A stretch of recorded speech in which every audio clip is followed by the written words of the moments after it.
All right, let's talk about one of the toughest parts of being a parent, your kids' teeth. It's a real battleground, right? From the daily brushing fight to those heart-stopping emergencies.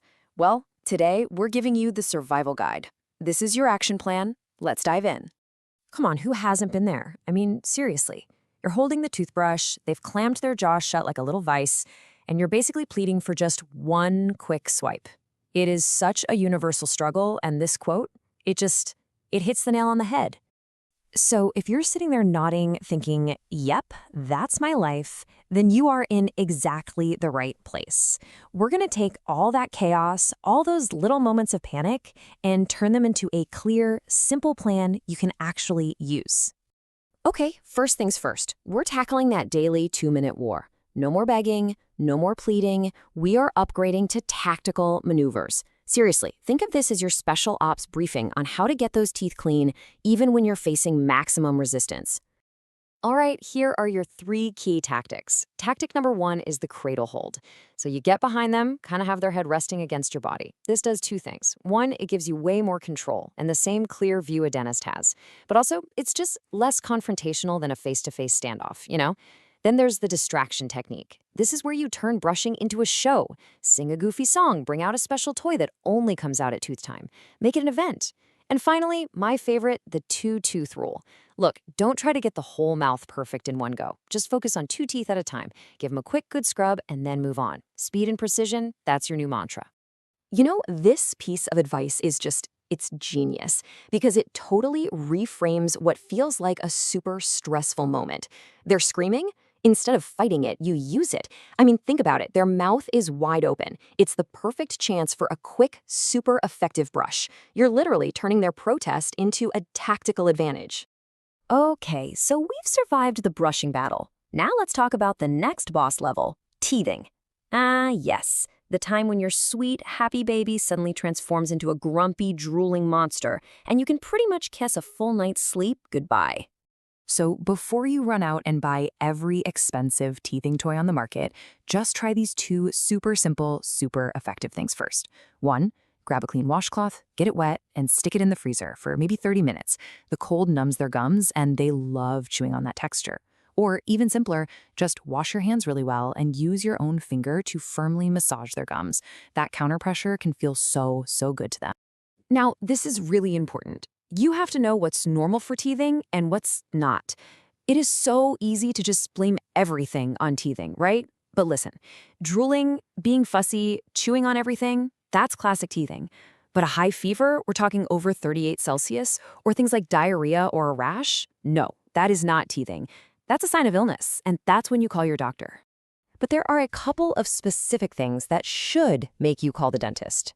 If you see these dark purplish or bluish blisters on their gums, they're called eruption cysts. Or if your child just flat out refuses to eat or drink for more than 24 hours, that's your signal. Time to pick up the phone and call the dentist. All right, let's move on to the next one. It's that habit that starts out so cute, but can slowly become a real worry for parents: thumb sucking.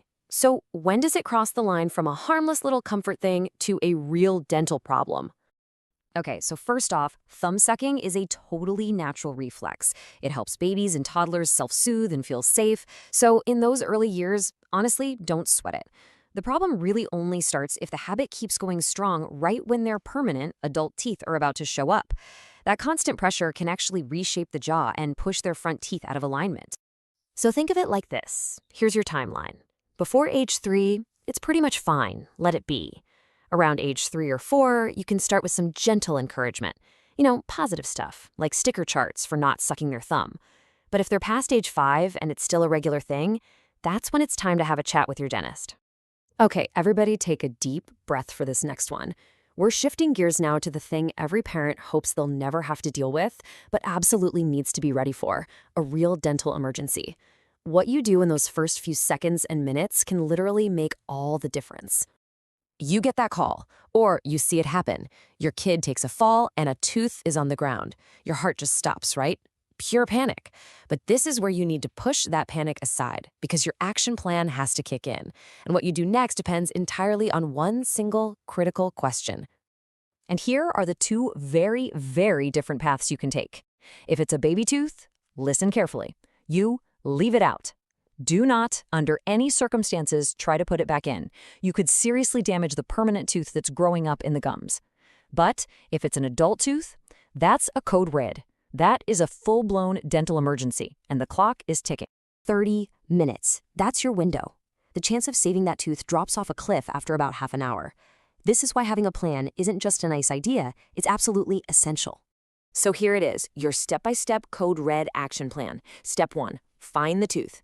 Grab it by the crown, that's the white shiny part you chew with, and never touch the root. Step 2, if it's dirty, give it a quick rinse in milk, not water. Water can damage the cells on the root. Step 3, the best thing you can do is try to put it right back in the socket. Gently push it in and have your child bite down on a clean cloth to hold it there. Step 4, if you can't get it back in, you have to keep it moist. Put it in a little container of milk, or believe it or not, have your child hold it in their cheek, in their own saliva. And step 5, no matter what, get to a dentist. I mean, right now, immediately. So, wow. After all that, from the daily grind of the brushing battle to the high-stakes drama of a knocked-out tooth, the whole point of this is to shift you from feeling panic to feeling prepared. And that's really the key takeaway here. You're not just guessing anymore. You now have those special ops tactics for the everyday struggles and a clear step-by-step plan for a real crisis. You can handle this. You've got this. And we'll leave you with this one last thought. All these tactics are great, they're powerful, but your absolute best tool is always going to be prevention. So just think about this. How can building a really good, positive relationship with your dentist, right from the very beginning, do more than just solve problems? How can it actually turn fear into confidence for your child's entire life?